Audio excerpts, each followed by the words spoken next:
Ketahuilah ketika engkau sedang berdosa atau kita sedang berdosa atau sebagian kita sedang berdosa, karena kita semua pendosa. Bahwasanya ketika kita berdosa kita sedang bodoh. Sedang bodoh.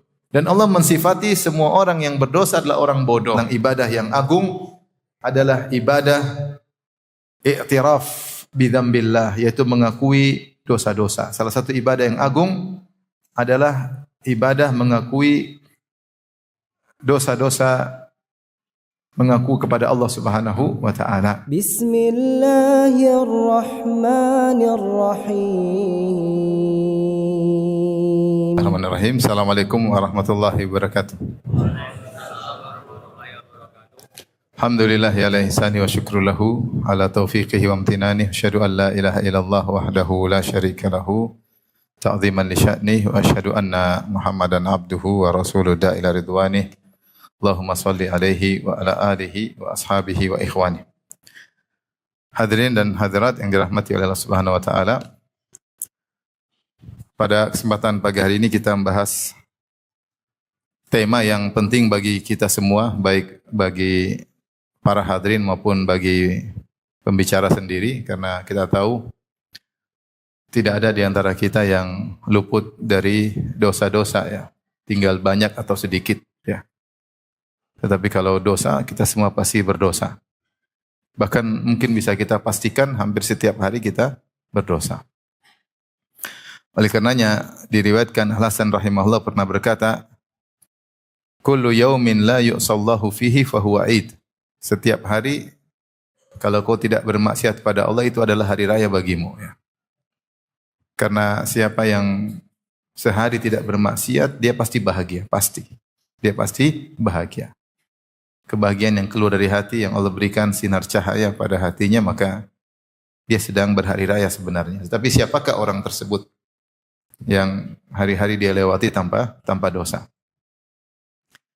Dan kalau kita renungkan orang-orang solehin, ya, bagi mereka dosa adalah perkara yang kalau bahasa kita selalu menghantui ya, kalau bahasa kita ya. Bahasa kita mungkin kurang pas, tapi selalu menjadi perhatian mereka meskipun mereka sudah bertobat.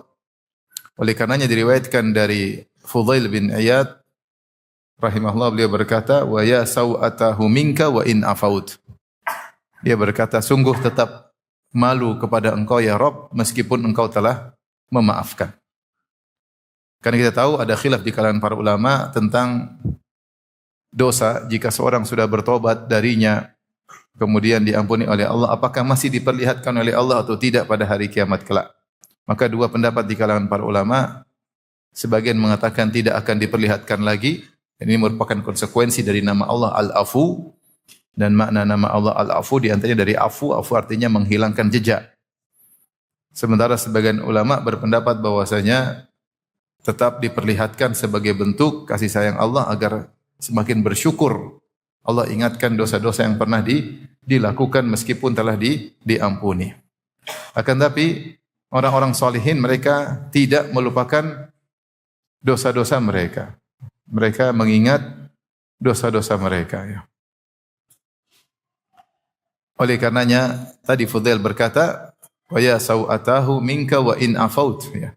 Tetap malu, sungguh malu berhadapan dengan engkau ya Rabb meskipun engkau telah memaafkan. Karenanya kita baca tentang hadis syafa'atul uzma ketika orang-orang di hari kiamat kelak datang kepada Nabi Adam alaihissalam untuk meminta syafaat dari beliau, tetapi beliau menolak. Padahal manusia ketika itu telah menyebutkan keutamaan Nabi Adam. Mereka berkata, "Ya Adam, anta abul bashar, khalaqakallahu biyadaihi wa asjadalaka malaikatah." Wahai Adam, engkau adalah nenek moyang manusia. Allah telah ciptakan engkau secara spesifik dengan kedua tangannya. Allah telah mengajarkan engkau segala sesuatu. Allah menyuruh malaikat untuk sujud kepadamu. Ala tara ma nahnu fih, tidakkah kau lihat bagaimana kondisi cucu-cucumu? Ya. Ala tara ma qad balagha bina, tidakkah kau lihat kesulitan yang kami hadapi? Maka Nabi Adam menolak. Kemudian dia mengatakan, aku telah berdosa, Allah telah melarangku mendekati suatu pohon lalu aku melanggar. Padahal kita tahu bahwasanya Nabi Adam alaihissalam sudah bertobat dan tobatnya telah disebutkan dalam Al-Quran. Fataba alaih. Allah telah bertobat. Allah telah menerima tobatnya Nabi Adam. Dan Nabi Adam sering kita bermunajat kepada Allah dengan doa yang dipanjatkan oleh Nabi Adam. Rabbana zalamna anfusana wa illam taghfir lana wa tarhamna lanakunanna minal khasirin. Maka Allah ampuni Nabi Adam, itu pun tidak membuat dia kemudian pede alaihissalam dan tetap dosa yang mungkin itu dosa kecil, itu bukan dosa besar. Bukan dosa besar. Ya, tapi itu tidak membuat beliau lupa dari dosa tersebut. Dan sebagaimana juga Nabi Musa alaihissalam juga melakukan dosa kecil, pernah membunuh seorang tanpa sengaja, maka orang-orang ketika minta syafaat dari Nabi Musa, dia mengatakan, "Inni qad qataltu nafsan lam umar biqatliha." Aku telah membunuh jiwa yang aku tidak diperintahkan untuk membunuhnya. Nafsi, nafsi, saya juga butuh syafaat. Idhabu ila ghairi, pergilah kepada nabi yang lain. Jadi mau saya, orang-orang solihin ya, di antara yang mereka pikirkan, kalau bahasa tadi saya kata menghantui mereka, adalah dosa-dosa yang pernah mereka lakukan. Dosa-dosa yang pernah mereka lakukan ya. Mereka ingat dosa-dosa mereka. Oleh karena di antara ibadah adalah kita ingat dosa kita. Kita ingat dosa yang pernah kita lakukan. Dan itu faedahnya banyak. Ya. Kita tidak jadi sombong, kita jadi angkuh, kita mengingat kematian, kita mengingat akan hari kiamat, kita akan mengingat hari persidangan. Bagaimana kalau kita dihisab di hadapan Allah Subhanahu wa taala? Maka sungguh indah seorang duduk kemudian dia mengingat dosa-dosanya, baik yang sudah dia bertobat darinya maupun yang dia belum bertobat darinya. Dengan mengingat dosa-dosa tersebut dia semakin takut kepada Allah Subhanahu wa taala. Taib, maka pada kesempatan kali ini kita akan sama-sama merenung ketika kita merenungkan tentang dosa-dosa kita, atau kita ketika sedang berdosa, hendaknya kita renungkan perkara-perkara berikut ya. Semoga membuat kita menjadi lebih baik dan membuat kita semakin semangat untuk kembali kepada Allah Subhanahu wa taala. Yang pertama, ya, tentunya ini perlu bagi kita semua, karena sebagian orang dia ingin bertobat tetapi dia sudah tertawan oleh syahwatnya. Dia sudah tertawan. Dia enggak bisa apa-apa. Sudah ditawan oleh syahwatnya, sudah tunduk oleh syahwatnya, sehingga dia harus memenuhi keinginan syahwatnya. Marilah kita merenung bersama ya, agar kita sama-sama bisa kembali kepada Allah Subhanahu wa taala. Yang pertama, ikhwan dan akhwat,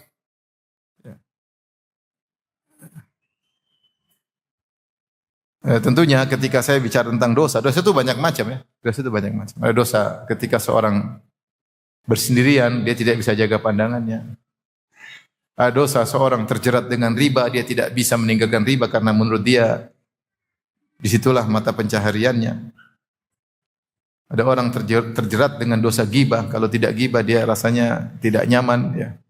Sehingga setiap hari dia harus berghibah ria. Ada yang terjalin dengan cinta yang tidak syar'i, sudah berkeluarga masih hubungan dengan orang yang tidak syar'i. Kenapa? Dia tertawan oleh apa? Syahwatnya. Dan banyak dosa terkait dengan Allah Subhanahu wa taala, terkait dengan orang-orang sekitar kita. Ada yang mungkin durhaka kepada orang tuanya, ada yang cuek dengan anak-anaknya, ada yang tidak perhatian terhadap istrinya, ada yang membangkang suaminya. Dosa banyak, dosa sangat banyak. Mungkin setiap kita ada yang terjebak dengan dosa sehingga dia sulit untuk meninggalkannya. Ya, sulit untuk meninggalkan. Apalagi dosa tersebut terkait dengan kemaslahatan duniawi. Sehingga mau ditinggalkan susah. Karena ada kemaslahatan apa? Duniawi. Ya. Mau ditinggalkan seakan-akan dunia akan pergi darinya. Maka dia pun bertahan dalam dosa tersebut karena ada kemaslahatan duniawi. Yang seperti ini banyak. Dan seperti ini banyak. Menjadikan maksiat sebagai sarana langsung mata pencaharian atau pendukung mata pencaharian. Banyak sekali. Sebut contohnya banyak sekali. Taib, maka beberapa perkara yang hendaknya kita renungkan. Yang pertama, ikhwan, ya. Ketika seorang bermaksiat, sungguhnya dia berada dalam pengawasan Allah Subhanahu wa taala. Allah sedang melihatnya dengan penilaian, bukan sekedar melihat saja tapi melihatnya dengan penilaian setiap detik-detik yang dia lewati dilihat oleh Allah dengan pengawasan yang tajam. Makanya di antara nama Allah Ar-Raqib, kata Allah innallaha kana 'alaikum raqiba. Sungguhnya Allah itu Maha mengawasi kalian. Dan Raqib bukannya sekedar melihat, dia lebih spesifik dari melihat. Tetapi dia melihat dengan mengintai dengan tajam, seperti seorang yang ketika berada di pinggir pantai kemudian dia menjaga di markab. Markab itu areal untuk mengawasi kalau ada kapal masuk, maka dia dengan lampunya, lampu sorotnya dia melihat dengan awas.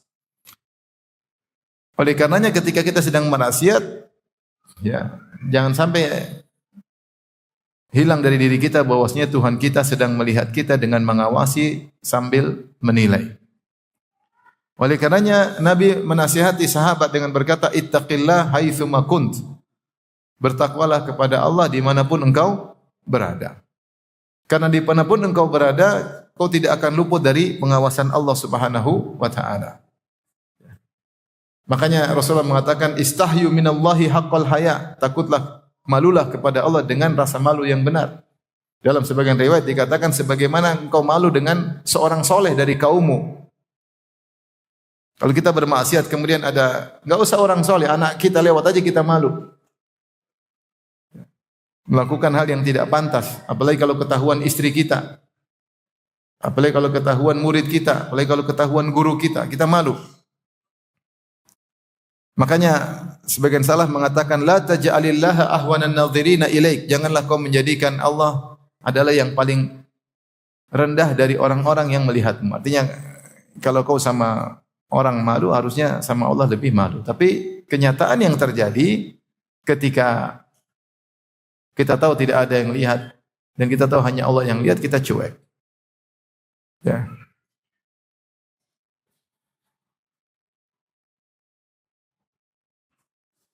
Makanya sebagian salaf ketika menafsirkan firman Allah, ma gharraka bi rabbikal karim, ya. Apa yang buat kau terpedaya, ya, dengan Rabbmu yang maha baik, ya, sehingga kau terus bermaksiat. Maka dia mengatakan suturuka al-murkhah. Ya karena selama ini aku bermaksiat, kau tutup aibku. Sehingga berani lagi. Ya Allah baik. Allah tutup, tapi bukan berarti ketika Allah tutup Allah tidak lihat. Allah senantiasa mengawasi dan senantiasa menilai. Makanya Allah Subhanahu wa taala berfirman dalam surat Ar-Ra'd ayat 10, kata Allah, sawa'um minkum man asarral qawla wa man jahara bih wa man huwa mustakhfin bil laili wa saribun bin nahar. Kata Allah Subhanahu wa taala, sama saja kalian itu di sisi Allah sama saja. Apakah seorang yang berbisik-bisik dengan ucapannya atau yang berbicara dengan terang-terangan, wa man huwa mustakhfin bil lail, atau orang yang sedang bersembunyi di malam hari, wasaribun bin nahar, atau terang-terangan di siang hari, bagi Allah sama saja. Mau bermaksiat di depan umum, bermaksiat sendirian, bagi Allah, Allah melihat semuanya dan Allah menilai. Demikian juga dalam surat An-Nisa 108 Allah berfirman, yastakhfuna minan nas wa la yastakhfuna minallah. Mereka bersembunyi dari manusia, tapi mereka tidak bakalan bisa bersembunyi dari Allah Subhanahu wa taala. Sebagian salaf menafsirkan yastahyuna minan nas wa la yastahyuna minallah. Mereka malu kepada manusia tapi mereka tidak malu kepada Allah Subhanahu wa taala. Dan ketika kita bermaksiat, kita tidak akan bisa lolos dari Allah, tidak akan lolos dari pengawasan Allah, dan kapan Allah ingin melakukan sesuatu pada kita, maka akan terjadi. Makanya jin berkata dalam surat Al-Jin, wa anna dhananna allan nu'jizallaha fil ardi wa lan nu'jizahu haraba. Dan sungguhnya kami mengetahui, para jin berkata, dan sungguhnya kami mengetahui bahwa kami sekali-kali tidak dapat melepaskan diri dari kekuasaan Allah, dan sekali-sekali kami pun tidak dapat lari dari kekuasaan Allah. Itu jin yang diberi kekuatan oleh Allah. Mereka sadar mereka tidak bisa kabur dari pengawasan Allah, tidak bisa kabur dari genggaman Allah Subhanahu wa taala. Apalagi kita manusia yang punya banyak keterbatasan. Maka ketika kita sedang bermaksiat, yakinlah Kita sedang dilihat Allah. Maka tinggalkan, hadirkan sebentar saja. Ya Allah, Engkau melihatku. Dan saya yakin Engkau sedang melihatku. Ini kalau kita hadirkan sebelum bermaksiat, maka manfaatnya luar biasa. Tetapi kalau sedang bermaksiat, kemudian kita hadirkan ini, terkadang syahwat kita mendominasi. Sehingga tidak bermanfaat lagi mengingat hal tersebut.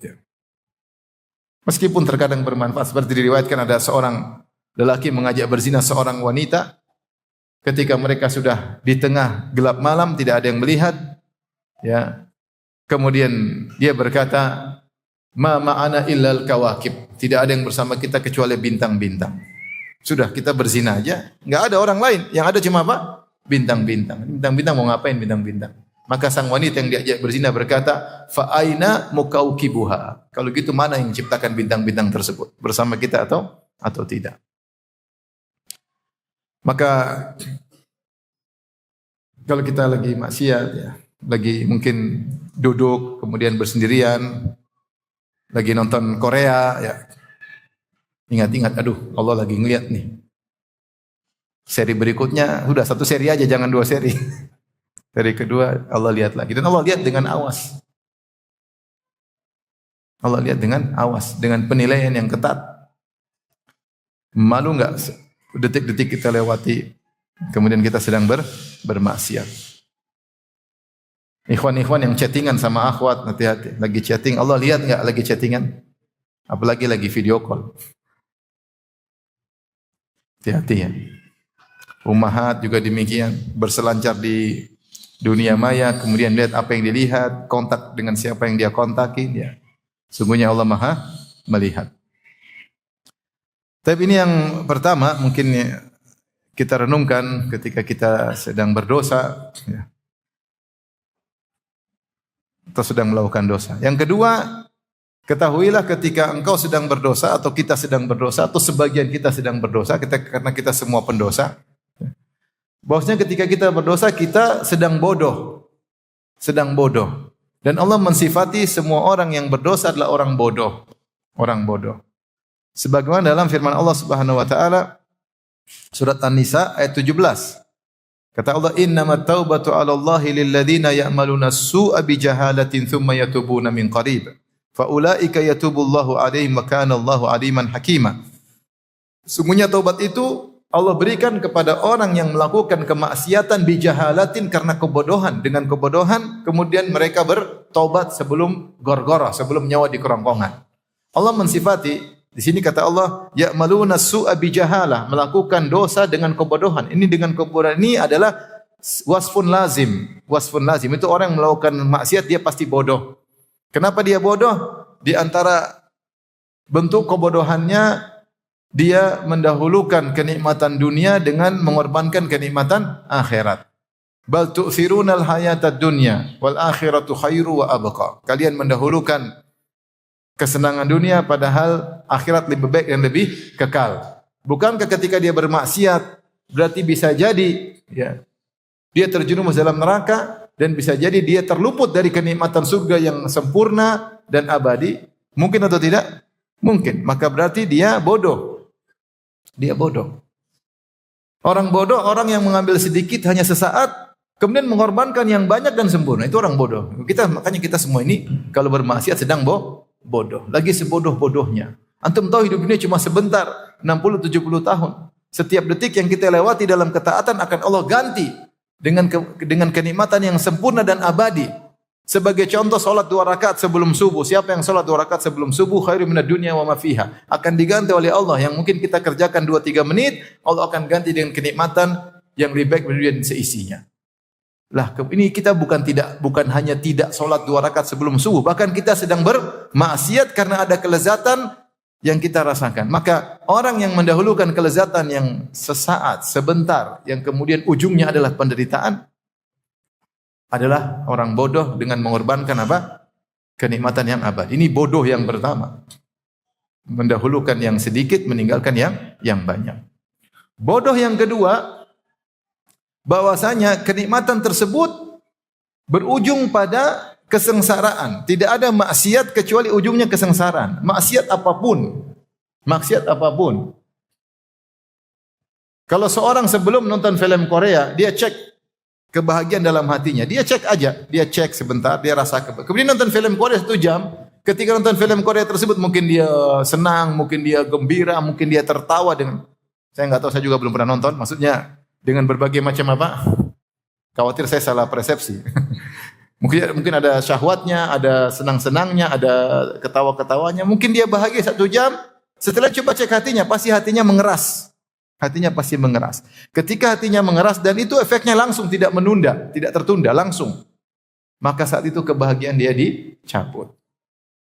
Maka ngapain kita bodoh sekali kita berusaha menerjang kelezatan yang ujungnya kesengsaraan. Betapa banyak orang tidak lagi hasrat sama istrinya. Jadi ini nyata, saya ketemu seorang cerita dari dokter mengalami banyak pasien laki-laki datang tidak bisa lagi hasrat sama istrinya. Sehingga dia harus jajan terus. Ngerti jajan enggak? Ngerti enggak? Ya, jajan. Karena kalau dia tidak jajan, dia tidak bisa lezat. Coba. Ada Allah kasih sesuatu yang mubah, yang halal di depan dia, sudah dia tidak bisa rasakan lagi, sehingga dia selalu dalam kesengsaraan. Habis berzina, dia mikir lagi zina berikutnya. Sengsara sebelum mendapatkan zina berikutnya. Taib, apa yang dia dapatkan? Kelezatan saat, kemudian disusul dengan apa? Kesengsaraan. Berbeda ketika seorang berlezat-lezat dengan yang Allah halalkan. Setelah dia berhubungan, dia bahagia, tambah cinta, tambah sayang, ngobrol lagi. Ada kebahagiaan yang Allah berikan karena dia berlezat-lezat dengan yang halal. Semua kelezatan maksiat ujungnya kesengsaraan. Itu sudah kaidah. Kelezatan apapun. Sehingga seorang sampai banyak datang ke dokter masalah, lihat istrinya sudah enggak ada hasad. Coba bayangkan antum tinggal di rumah sama perempuan yang antum lihat muak, kira-kira jengkel atau ya? Menderita tidak? Menderita. Tapi inilah istri yang resmi, yang status resmi dia. Sementara ngelihat dia nggak pernah ada hasrat. Kenapa? Karena terlalu sering bermaksiat. Ada kawan pejabat telepon saya, Ustadz, ini gimana nih anak buah saya cantik-cantik Ustadz. Terus gimana Ustaz, saya tundukkan pandangan. Saya lihat cuma bisa ngiler tapi nggak bisa dimakan.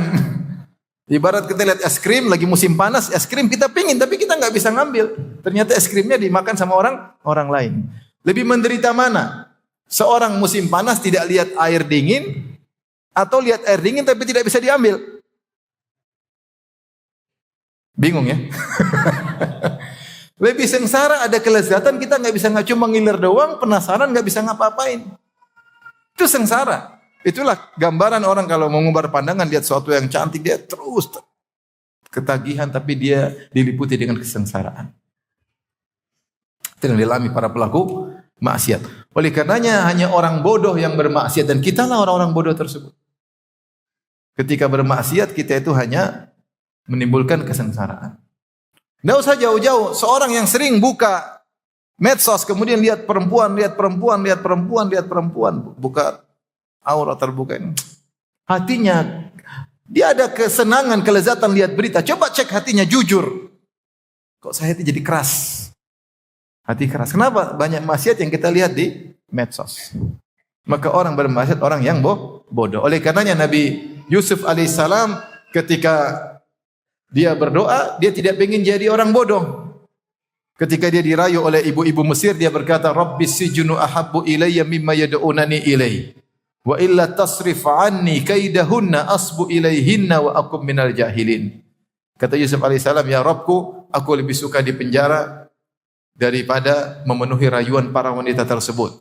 Kalau kau tidak palingkan aku dari rayuan mereka, asbu ilaihinna, maka aku akan condong kepada mereka. Wa akum minal jahilin, dan aku akan termasuk orang-orang yang jahil, yaitu aku akan terjerumus dalam maksiat. Maka apapun Al-Quran yang antum hafal, betapapun antum sedang ikut pengajian, kita sering baca buku agama, bahkan kita panitia pengajian, bahkan kita ustadznya, Tapi kalau kita sedang maksiat, sesungguhnya kita sedang bodoh. Sepakat atau tidak? Sepakat. Nah, taruhlah, ini saya sederhana. Antum punya istri sekarang, cantik tapi relatif, paham? Cantiknya khilaf, paham? Tapi ada perempuan cantik sepakat ijma, semua bilang dia cantik, istri antum masih khilaf. Tetapi menurut antum cantik. Tapi kalau antum sering lihat yang ijma, ini sepakat jadi jelek di mata antum ya. Bodoh enggak akhirnya ada yang halal tidak bisa antum nikmati, sementara yang lezat tidak antum sengsara dua-duanya. Yang lezat tidak bisa antum nikmati, yang ada halal jadi enggak enak. Bodoh atau tidak? Bodoh, goblok bukan bodoh. Tapi coba antum merubah diri, bertobat pada Allah, tundukkan pandangan. Ini yang halal jadi nikmat. Allah beri kebahagiaan karena antum menempuh cara yang halal. Itu berlaku bagi laki maupun wanita.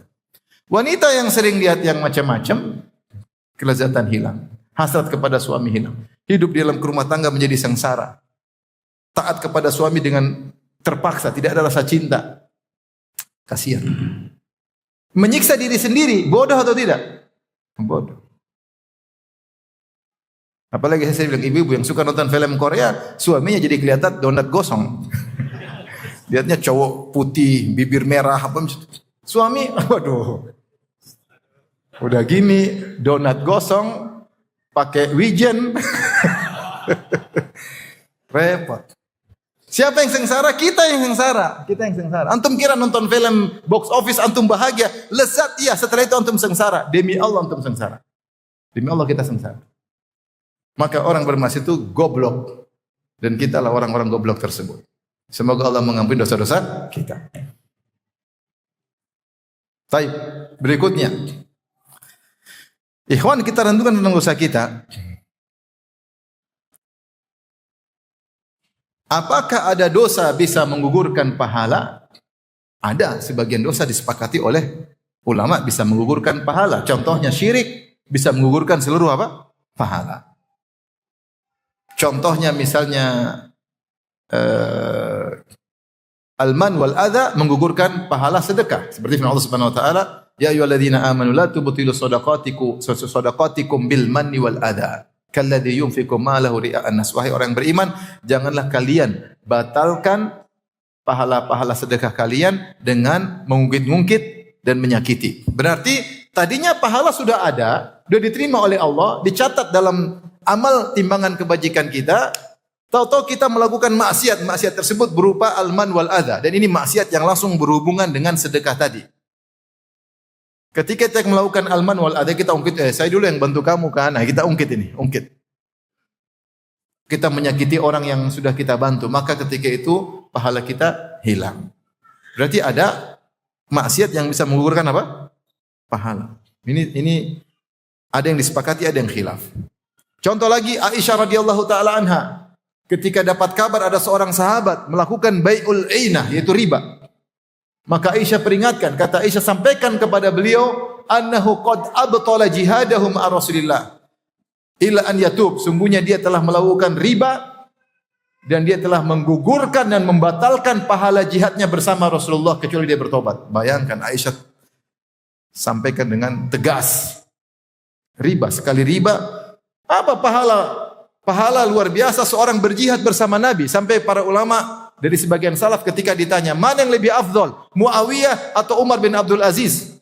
Umar bin Abdul Aziz seorang khalifah dari Bani Umayyah yang terkenal sangat adil, sangat soleh, sehingga sebagian orang mengatakan dia lebih afdal daripada Muawiyah. Sebagian salaf membantah, saya lupa apakah Fudail bin Iyad atau seorang salaf mengatakan Muawiyah lebih afdal karena Muawiyah sahabat. Debu yang masuk di hidungnya Muawiyah ketika berjihad lebih afdal daripada amalnya Umar bin Abdul Aziz.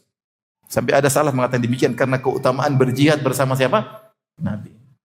Aisyah kemudian mengingatkan, kau riba, bisa jadi ribamu membatalkan apa?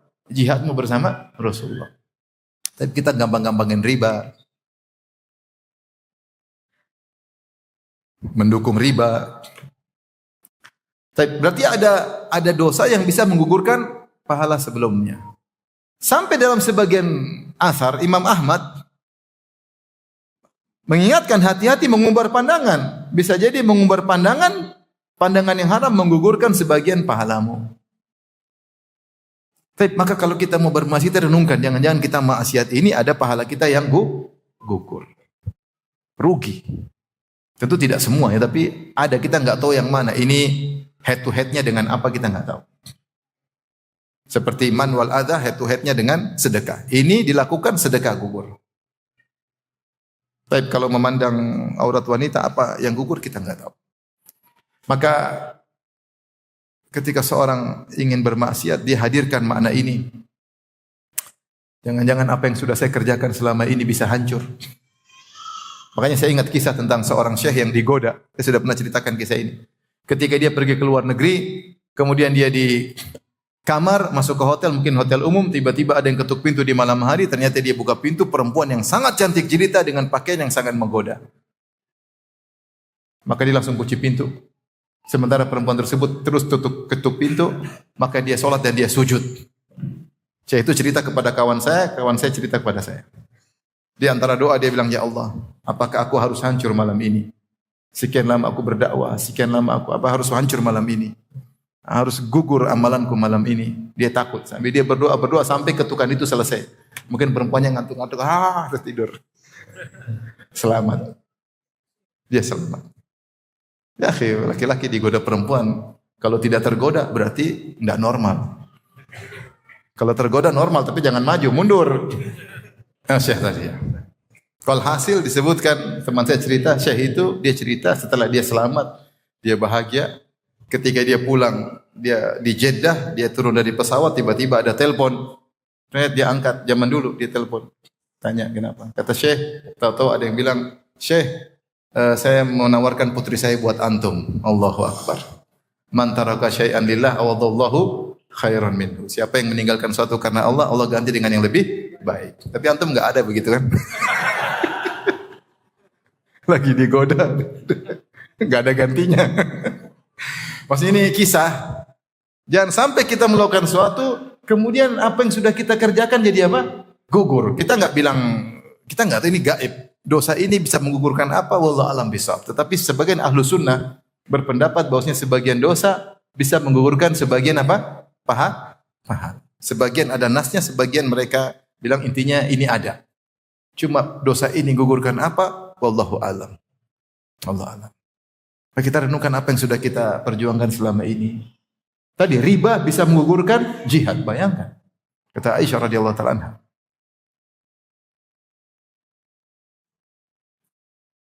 Baik. Berikutnya ikhwan, yang perlu kita renungkan, yang berapa ini? 4.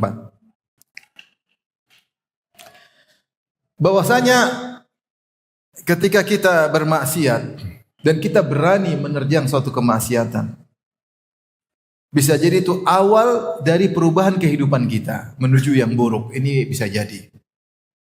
Dimulai dari seorang ujub misalnya, sehingga dia berubah kehidupannya. Dari kesombongannya bisa berubah jadi kehidupannya berubah total. Ini titik awal nuqtatut tahawul kata istilah orang, yaitu titik perubahan drastis. Karena dia menerjang satu maksiat, ternyata kemudian dia berubah sampai akhir hayatnya. Hati-hati. Oleh karenanya Allah berfirman dalam surat Al-An'am ayat 110, kata Allah, wa nuqallibu afidatahum absarahum kama lam yu'minu bihi awwala marrah wa nadharuhum fi tughyanihim ya'mahun. Maka kami palingkan hati dan penglihatan mereka, kami palingkan sebagaimana sebelumnya mereka pernah berpaling dari awal. Itu Allah sebutkan banyak orang kafir tidak bisa dapat hidayah. Ketika Rasulullah mendakwahkan kebenaran, mereka tahu secara logis ini benar, tapi mereka paksa untuk menghindar, akhirnya mereka dipalingkan selama-lamanya.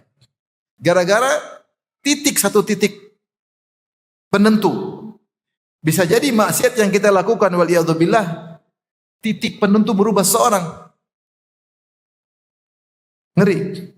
Bisa jadi dia gara-gara ada transaksi riba, dia sudah tahu riba, dia ragu-ragu, akhirnya dia terjang riba tersebut, akhirnya dia ketagihan riba sampai mati. Bisa jadi atau tidak? Bisa. Akhirnya ketika dia sudah ketagihan riba, dia cari dalil-dalil ustadz-ustadz yang membolehkan riba. Bukan cuma itu, akhirnya dia membahlul-bahlulkan orang yang keluar dari instansi ribawi. Bisa jadi, bisa. Bisa. Satu maksiat merubah kehidupan apa? Seseorang. Kalaupun tidak merubah secara total, menjadikan dia berlanjut pada maksiat-maksiat yang lain, maka dikatakan bahwasanya maksiat tunadi bi akhwatiha. Setiap maksiat akan manggil teman-temannya yang lain. Dan itulah kebiasaan maksiat. Allah berfirman, "Falamma zagu azagallahu qulubahum." Tatkala mereka menyimpang, Allah semakin simpangkan hati mereka. Maksiat menimbulkan maksiat yang lain. Hatinya sudah menyimpang, disimpangkan lagi. Kenapa Allah simpangkan lagi? Akibat dari maksiat yang pertama. Sampai Allah sebutkan sebagian sahabat ketika lari dari perang Uhud, kata Allah, "Innal ladzina tawallaw minkum yaumal taqal jam'ani innamastazallahumush syaitanu bi ba'dhi ma kasabu wa laqad afa Allahu anhum." Allah ceritakan, sungguhnya orang-orang yang kabur dari perang Uhud ketika perang sedang menyala, ada isu Rasulullah meninggal, sebagian bertahan. Sebagian kabur balik ke Madinah. Kenapa bisa kabur? Heran. Ada sebabnya. Allah innal ladzina tawallaw minkum yaumal taqal jam'ani, sungguhnya orang-orang yang kabur di antara kalian ketika terjadi perang, itu perang Uhud. Innamastazallahumush syaitan, sungguhnya mereka digelincirkan oleh syaitan. Kenapa? Bi ba'dhi ma kasabu, akibat sebagian dosa yang pernah mereka lakukan. Jadi orang kalau melakukan dosa-dosa, dia semakin mudah tergelincir oleh syaitan, dan dosa ini akan memanggil teman-teman dosa yang lain. Ibarat kalau orang sudah misalnya suka ngelihat film, akhirnya dia mulai yang lain, mulai chattingan sama perempuan, mulai ini, mulai akhirnya zina, akhirnya apa? Berkembang. Tidak satu maksiat saja, maksiat tersebut akan berkembang. Maka ketika kita bermaksiat, segera bertobat. Jangan-jangan saya mulai ini, akhirnya saya berkembang yang lainnya.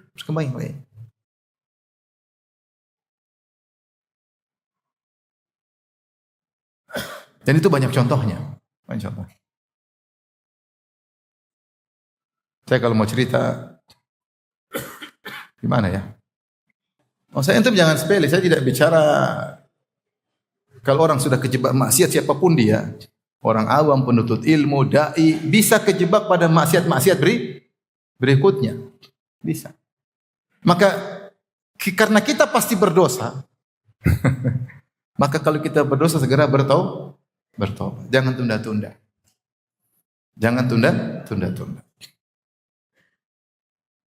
Baik. Jadi bisa jadi seorang terjerumus dalam maksiat-maksiat berikutnya karena dosa yang pertama, apalagi kalau kita ada menggampangkan, maka hati kita berpaling kemudian semakin dipalingkan. Waliyadzubillah. Resikonya bukan cuma itu, tapi resiko-resiko berikutnya. Baik. Berikutnya ikhwan dan akhwat yang rahmati Allah Subhanahu wa taala. Ketika kita bermaksiat kepada Allah Subhanahu wa taala, kita berani bermaksiat kepada Allah Subhanahu wa taala. Sering orang memandang bahwasanya tidak ada dampaknya. Saya maksiat aman saja, jualan masih lancar, orang juga masih muliakan saya, aman-aman saja. Secara ekonomi tidak ada berkurang, justru customer semakin banyak gara-gara maksiat. Buktinya saya buka pintu maksiat sedikit ternyata semakin laris. Sehingga banyak orang memandang dampak maksiat hanya dari sisi duniawi, dari sisi fisik, dari sisi ekonomi. Saya sehat-sehat saja, MCU juga kolesterol normal, aman-aman saja. Habis bermaksiat juga kolesterol normal. Tayyib. Ibnu Qayyim menjelaskan bahwasanya justru dampak maksiat yang pertama adalah menyerang hati. Dan maksiat itu akan berdampak meskipun tidak langsung. Dia seperti racun yang masuk ke dalam tubuh, sedikit demi sedikit ada saatnya dia meledak. Dampak maksiat tidak harus sekarang.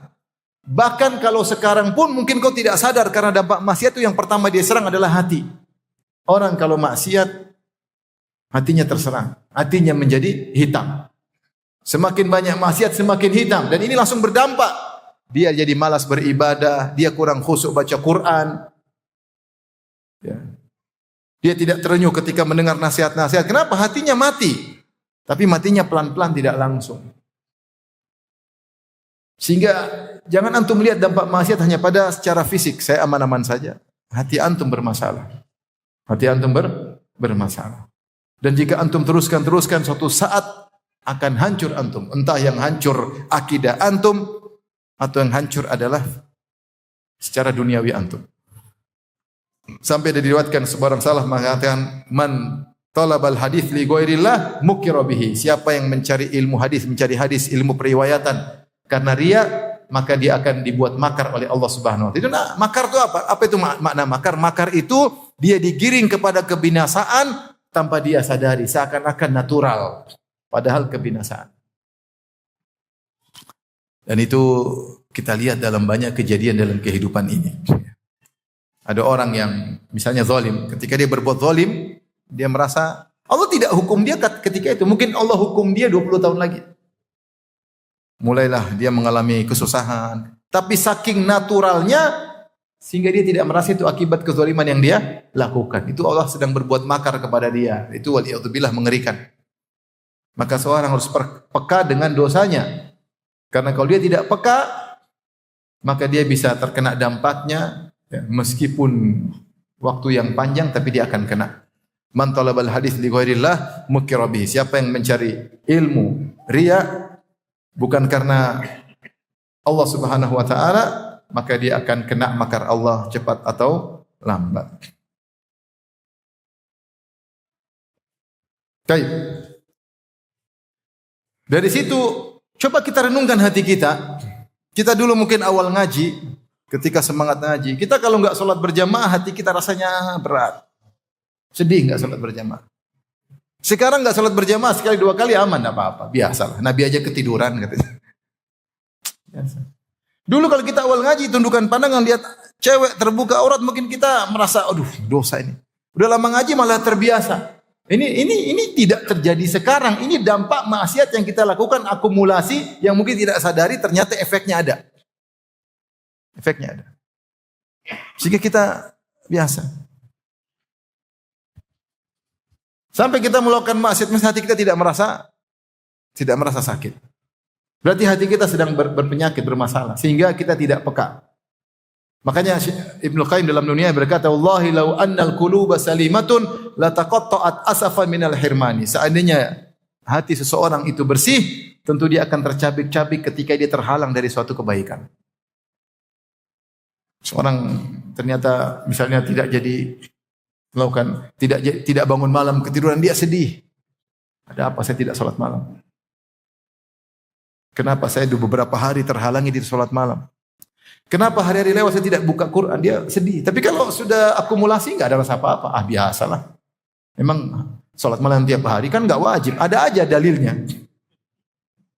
Enggak salat subuh. Rasulullah juga dalam hadis ketiduran salat subuh. Iya Rasulullah cuma sekali dua kali. Kau 1000 kali tidak salat subuh.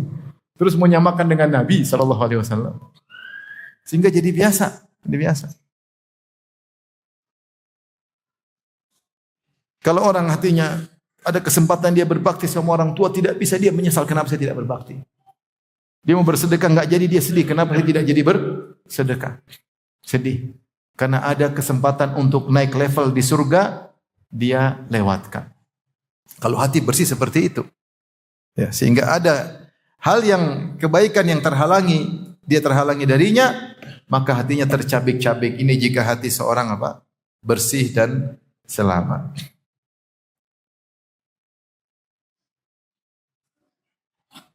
Dan di antara dampak hati tadi sudah saya sebutkan, akibat maksiat ya, terasa hambar ketika kita baca Quran, hadir pengajian, salat malam, kok enggak ada kebahagiaan seperti kita rasakan dahulu. Ini akumulasi, hati-hati.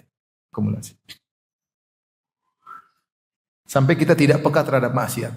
Makanya saya bilang kawan-kawan yang di Mekah, saya bilang ya ikhwan, kalau ente dapat ada orang seperti Abu Jahal di Mekah itu wajar.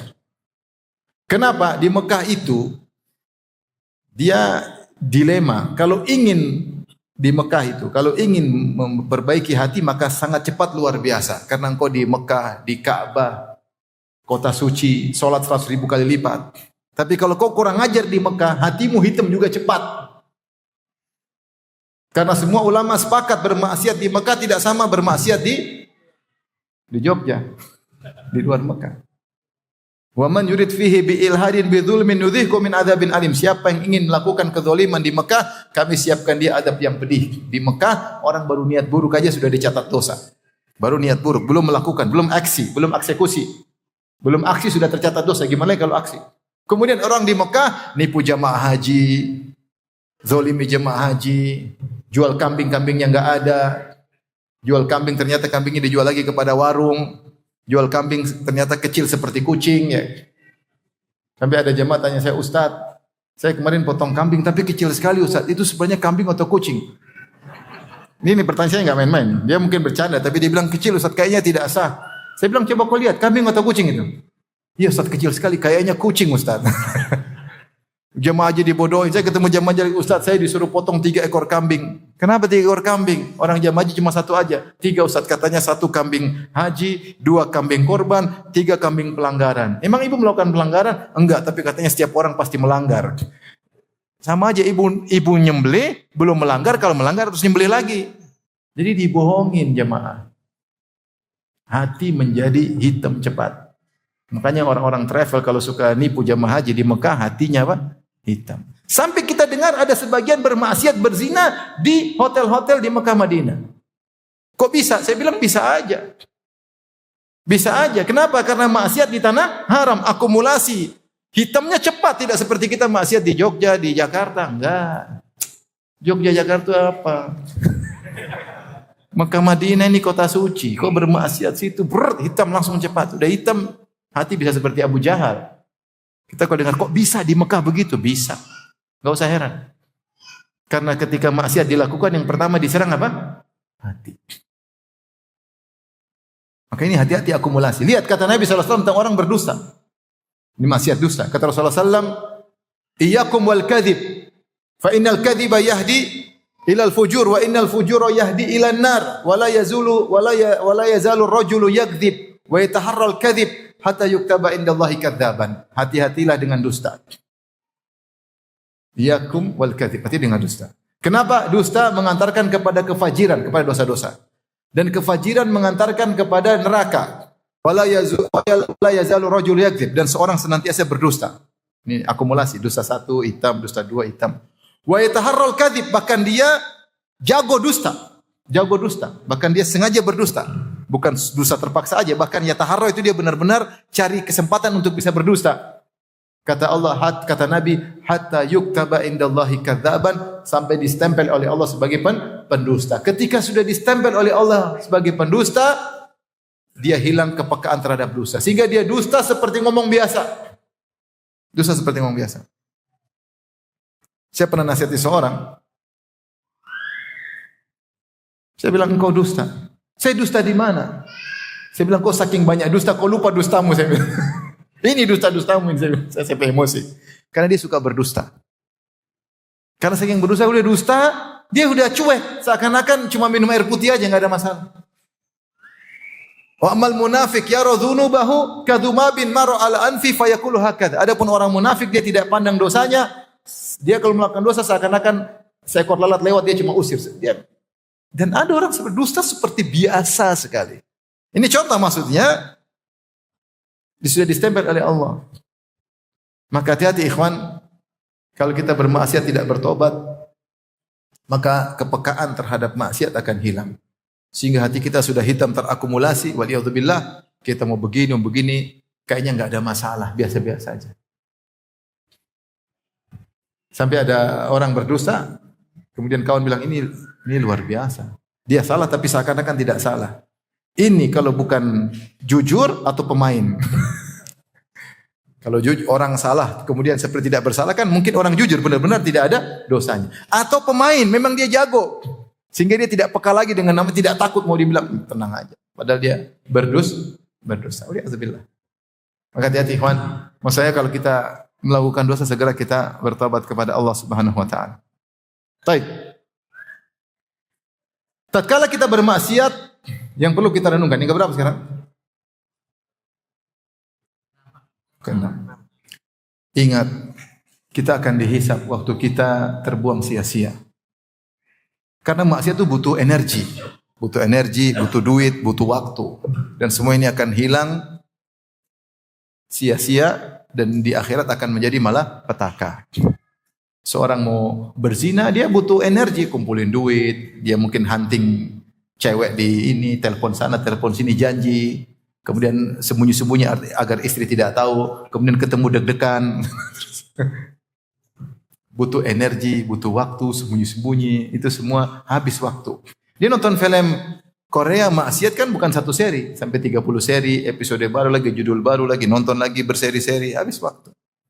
Dia nonton film dewasa, sehari kecanduan, sehari 1 jam, besok lagi, 30 hari, 30 jam, tidak terasa, malaikat catat terus, tidak pernah berhenti. Ini semua akan dibongkar pada hari kiamat. Ya. Dia duduk bergibah dengan kawan-kawannya setengah jam, gibah lagi tiap hari, berapa waktu sudah dia lakukan. Dia makan riba, tiap bulan dia terima uang riba sampai 12 tahun. Kamu kok tidak tobat nanti? Insya Allah saya tobat kalau pensiun, itu namanya tobat terpaksa, sudah pensiun. Tapi kalau ada tawaran lagi, masuk lagi. Bertahun-tahun dia jalani maksiat. Dia narkoba, kemudian dia terjebak kecanduan dan maksiat itu buat candu. Kata setan, la uzayyina lahum fil ardi wa la ughwiyannahum ajmain. Setan sudah bersumpah, iblis bersumpah di hadapan Allah dalam surat Al-Hijr, la uzayyinanna lahum fil ardi, aku akan menghiasi maksiat di atas muka bumi bagi anak-anak Adam. Kata sebagian ahli tafsir, yaitu kalau tidak dilakukan dia gelisah. Intinya menunjukkan maksiat itu memiliki sifat candu. Makanya saya sering bilang, kita ini manusia dihadapi dengan dua. Sama-sama bikin candu. Kebaikan bikin candu, maksiat juga bikin apa? Candu. Tinggal kamu pilih, jadi candu pelit atau candu rajin bersedekah. Sama-sama kecanduan. Orang kalau suka bersedekah, dia tidak bersedekah, dia gelisah. Ini uang banyak, mau kemana? Harus saya keluarin. Sama kalau orang pelit, dia kecanduan pelit. Ngapain kasih dia? Saya capek-capek, enak aja minta-minta. Sana kerja sendiri, kecanduan pelit. Tinggal antum pilih, mau jadi candu apa? Mau kecanduan baca Quran atau kecanduan nonton film? Masalahnya, untuk bermaksiat butuh energi, butuh waktu yang panjang. Butuh biaya, butuh kuota. Ini semua dicatat oleh malaikat akan dibuka pada kita pada hari kiamat. Renungkan kembali. Setiap waktu yang kita lewati adalah nikmat yang akan Allah tanya. Di antara nikmat yang Allah tanya, lan tazala qadama abdin hatta yus'ala an arba. Lan tazula qadama abdin hatta yus'ala an arba. Kedua kaki seorang hamba tidak akan bergeser menuju surga atau neraka sampai ditanya tentang 4 perkara. Di antaranya an umrihi fima afnah, tentang umurnya kemana dihabiskan. Umur maksudnya waktu. Sekali-sekali kita renungkan kalau kita lagi buka medsos, saya bakalan ditanya setengah jam saya nonton ini. Saya bisa enggak jawab Allah habiskan waktu nonton ini? Kalau bisa, jawab. Lanjutkan. Kalau enggak bisa, ganti. Kalau maksiat bisa jawab enggak? Enggak bisa. Enggak bisa.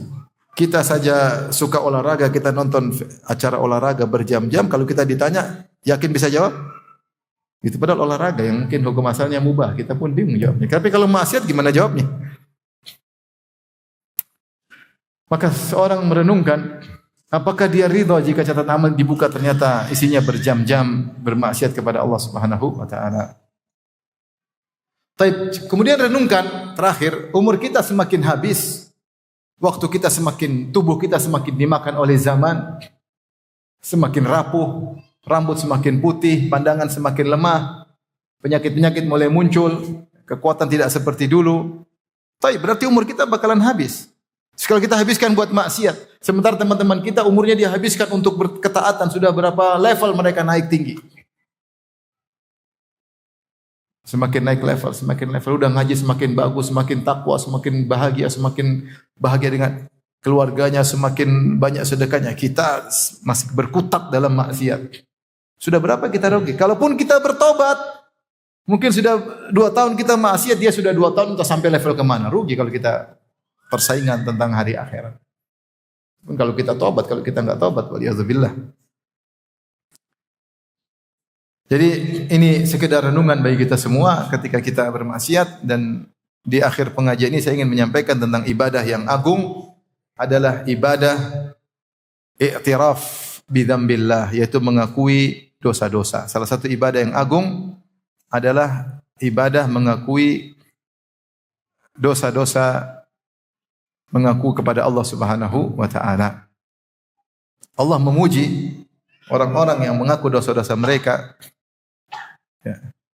Dalam Al-Qur'an, dalam surat At-Taubah 102, Allah mengatakan wa akharuna i'tarafu bidzunubihim khalatu amalan salihan wa akhara sayyi'a asallahu ayyatuba alaihim innallaha ghafurur rahim. Dan ada sekelompok orang yang mereka mengakui dosa-dosa mereka. Khalatu amalan salihan wa akhara sayyi'a. Mereka mencampurkan antara amal saleh dengan kemaksiatan. Mereka mengakui dosa-dosa mereka. Asallahu ayyatuba alaihim. Semoga Allah ampuni dosa-dosa mereka. Innallaha ghafurur rahim. Sesungguhnya Allah Maha Pengampun lagi Maha Penyayang. Ada disebutkan seorang salaf yang bernama Al-Ahnaf bin Qais.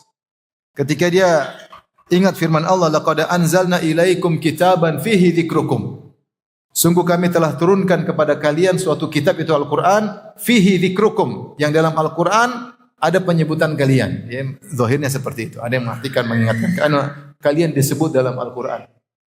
Maka dia langsung buka Al-Qur'an. Karena kita semua disebut dalam Al-Qur'an. Saya bagian mana? Maka dia buka Al-Qur'an dari awal. Dia buka, dia baca. Ketika melewati ayat-ayat tentang orang-orang kafir, ini bukan saya. Saya berlindung dari siksaan neraka jahanam. Saya berlindung dari sifat orang kafir. Ketika dia melewati orang-orang beriman, qad aflahal mu'minun alladzina, ini bukan saya, terlalu jauh, saya bukan seperti itu. Dia baca terus sampai pada surat At-Taubah ayat 102. Maka dia baca wa akharuna i'tarafu bidzunubihim khalatu amalan salihan wa akhara sayyi'a. Dan ada sekelompok manusia yang mereka mengakui dosa-dosa mereka, mereka mencampurkan amal soleh dengan amal keburukan. Kata dia, itulah saya. Itulah saya. Maka tinggal kita mengakui dosa-dosa kita di hadapan Allah, maka Allah akan ampuni dosa-dosa kita. Itu jalan yang sangat mudah. Kalau kita bicara di dunia, kita disidang oleh orang. Ada salah, kemudian hakim sidang kita. Kalau seorang itu atau terdakwa mengaku, itu cara paling ampuh. Dia mengaku seluruh kesalahan, tidak perlu lagi datangkan saksi, tidak perlu lakukan bukti-bukti, dia ngaku, selesai. Tetapi di dunia orang tidak mau ngaku karena dia tahu kalau dia ngaku dia akan habis.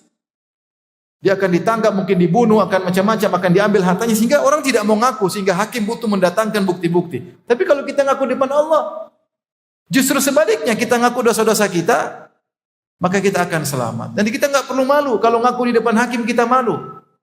Tapi kalau ngaku depan Allah adalah ibadah, justru pintu keselamatan. Wa akharuna i'tarafu bidzunubihim. Dan sebagian orang mereka mengakui dosa-dosa mereka. Jangan sampai kita tidak mengakui dosa, akhirnya baru mengaku di hari kiamat kelak yang di mana sudah tidak bermanfaat. Allah Subhanahu wa taala menyebutkan tentang orang-orang kafir yang mereka baru mengaku di hari kiamat kelak. Dalam surat Ghafir ayat 11, kata Allah, mereka berkata, fa'tarafna bidzunubina fahal ila khurujin min sabil. Ya Allah, kami ngakui dosa-dosa kami. Fa'tarafna bidzunubina, kami ngaku sekarang ya Allah. Fahal ila khurujin min sabil, adakah cara untuk bisa keluar dari neraka? Jawabannya enggak ada. Percuma mengaku di hari kiamat kelak. Demikian dalam surat Al-Mulk ayat 11 Allah berfirman, fa'tarafu bidzunubihim fasuhqan li ashabis sa'ir. Mereka pun mengakui dosa-dosa mereka, maka celaka bagi mereka masuk dalam neraka jahanam. Maka ini ibadah yang agung yang harus kita lakukan, ngaku dosa-dosa kita. Oleh karenanya ada zikir-zikir yang mengingatkan kita untuk mengaku dosa. Kita ketika baca zikir tersebut hendaknya kita berhenti untuk kita ngaku dosa-dosa kita. Seperti zikir pagi petang. Zikir Sayyidul Istighfar apa?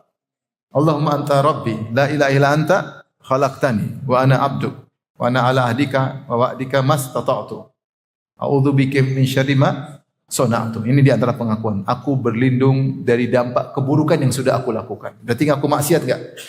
Aku maksiat enggak? Dan kita tahu pasti ada dampaknya, maka kita berlindung. Ya Allah, saya maksiat.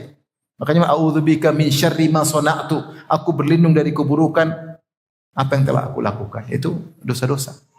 Kemudian setelah itu abu'u laka bi ni'matika alayya, dan aku mengakui meskipun aku seperti ini, aku akui seluruh nikmat kau terus turunkan kepadaku. Kemudian pengakuan berikutnya abu'u bi dzambi. Dalam sebagian riwayat abu'u laka bi dzambi.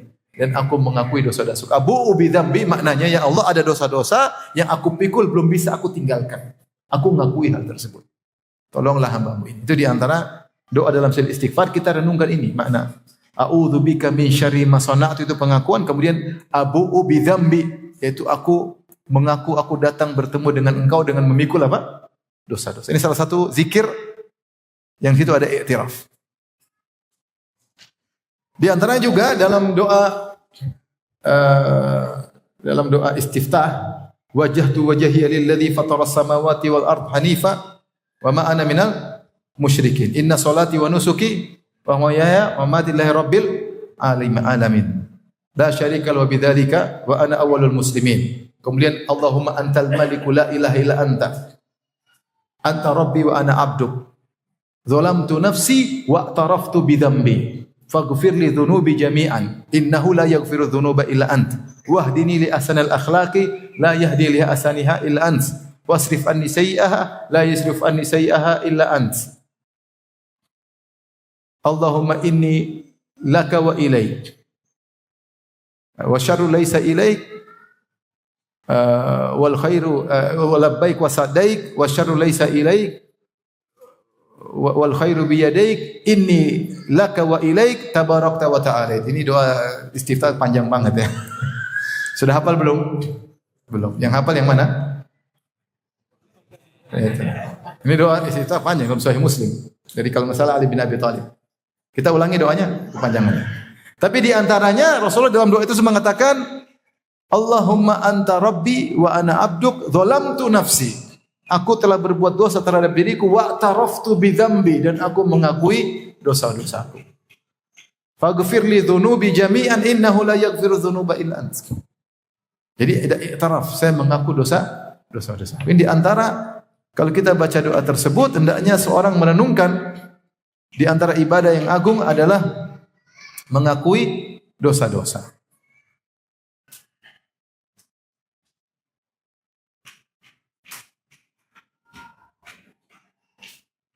Mengakui dosa-dosa. Oleh karenanya itu yang dilakukan oleh para nabi, mereka mengakui dosa-dosa mereka. Seperti Nabi Adam ketika bertobat dia mengatakan apa? Rabbana dzalamna anfusana. Ya Rabb kami telah menzalim diri kami. Wa illam taghfir lana wa tarhamna lanakunanna minal khasirin. Kalau kau tidak merahmati kami dan mengampuni kami, kami termasuk orang yang merugi. Apa kata Nabi Yunus alaihissalam ketika dalam perut ikan paus? La ilaha illa anta subhanaka inni kuntu minadh dhalimin. Maka di antara ibadah yang agung al-i'tiraf bidzunub, seorang duduk kemudian dia ketika baca zikir-zikir tersebut dia ngakui dosa. Dosa kita banyak ya, dosa kita banyak. Yang telah lalu, yang kita sudah bertobat entah diterima atau tidak wallahu a'lam. Yang waktu kita habisin melihat yang tidak wallahu a'lam. Lisan kita gunakan untuk merendahkan orang lain, menggibah orang lain wallahu a'lam. Allah ampuni atau tidak. Kita ingat-ingat. Kita ingat-ingat dosa-dosa tersebut. Ya. Dan itu di antara ibadah yang agung kepada Allah Subhanahu wa taala agar kita diampuni oleh Allah Subhanahu wa taala. Makanya sebagian ulama memandang ayatin fi kitabillah, ayat yang paling memberikan harapan kepada kaum muslimin adalah ayat ini. Ada ulama khilaf tentang ayatin arja fi kitabillah. Ayat mana yang paling memberi harapan, yang paling membawa rahmat besar bagi kaum muslimin. Khilaf. Saya kalau tidak salah ada mungkin 10 pendapat, 15 pendapat. Ada yang bilang ayat ini, ada yang bilang ayat ini, ada yang bilang ayat seperti, ada yang mengatakan ayat yang paling beri harapan adalah surat Az-Zumar. Qul ya ibadiyalladzina asrafu ala anfusihim la taqnatu min rahmatillah innallaha yaghfiru dzunuba jami'a. Wahai hamba-hambaku yang banyak melakukan maksiat jangan putus asa. Sungguhnya Allah, ada yang bilang ini ayat yang paling beri pengharapan. Ada ayat juga yang mengatakan yang paling beri pengharapan, innallaha la yaghfiru ayyushraka bihi wa yaghfiru ma duna dzalika liman yasha. Allah tidak mengampuni dosa syirik dan Allah mengampuni dosa selain syirik bagi yang Allah kehendaki. Ini paling beri pengharapan. Yang penting saya tidak syirik, mudah-mudahan selamat. Ada yang bilang ini ayat yang paling beri pengharapan. Ada yang bilang ayat yang paling beri pengharapan adalah ayatul dain. Ya. Ayat dain itu dalam surat Al-Baqarah, di akhir-akhir surat Baqarah ya. Ya, Allah menyatakan kalau kalian mau utang piutang faktubu, maka tulislah. Ayatnya sangat panjang. Sebagian ulama mengatakan bayangkan karena cintanya Allah kepada hambanya, Allah atur cara berhutang supaya hambanya tidak salah. Ketika Allah perhatian kepada seorang hamba urusan duniawinya agar tidak salah, berarti Allah sangat penyayang. Sampai detail masalah ayat terpanjang ayat tentang hutang piutang. Dan ada yang mengatakan ayat ini yang paling memberikan apa? Harapan. Karena kebanyakan manusia mencampurkan kebaikan dan keburukan. Selama mengakui dosa, Allah ampuni. Tinggal ngaku. Sering diulang-ulang pengakuan tersebut.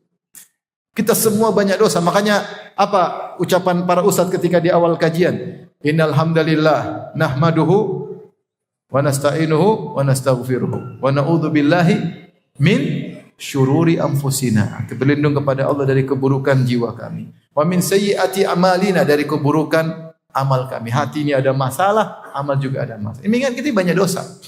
Kita banyak dosa. Makanya ketika Aisyah radhiyallahu anha dituduh berzina sampai heboh dalam hadis Haditsatul Ifk, Rasulullah datang kepada Aisyah, Rasulullah belum datang wahyu, Rasulullah bingung. Sampai seandainya istrinya pun berzina, Rasulullah selalu bertobat. Karena Rasulullah tidak tahu. Rasulullah mengatakan, "Ya Aisyah, innal abda idza tarafa bidzam", sungguhnya hamba jika mengakui dosanya, Allah ampuni. Aisyah malah jengkel. Karena Rasulullah masih kasih kemungkinan mungkin saja dia berdosa. Maksudnya Aisyah pengennya Rasulullah bilang, istriku pasti baik, enggak mungkin. Tapi Rasulullah juga enggak mungkin begitu karena Rasulullah tidak tahu hal gaib. Maka Rasulullah masih kasih dua kemungkinan. Kasih Rasulullah, ya Aisyah, kalau kau benar, sayubarri'ukillah, Allah akan bela engkau kalau kau benar. Tapi kalau kau salah, ngaku saja. Sesungguhnya orang yang ngaku akan diampuni oleh Allah. Maka Aisyah pun marah, kata Aisyah, ya ayah, bantah Nabi. Wahai ibu, bantah Nabi. Tapi intinya Rasulullah mengatakan, kalau kau berdosa mengaku. Ini bayangkan kalau waliyadzubillah, maksudnya ada kondisi seorang istri Nabi berzina. Kalau dia bertobat, diterima oleh Allah atau tidak? Diterima, padahal dia istri Nabi. Yang penting dia ngaku bertobat. Maka inilah ibadah yang perlu kita renungkan. Sering-sering kita ingat dosa-dosa kita.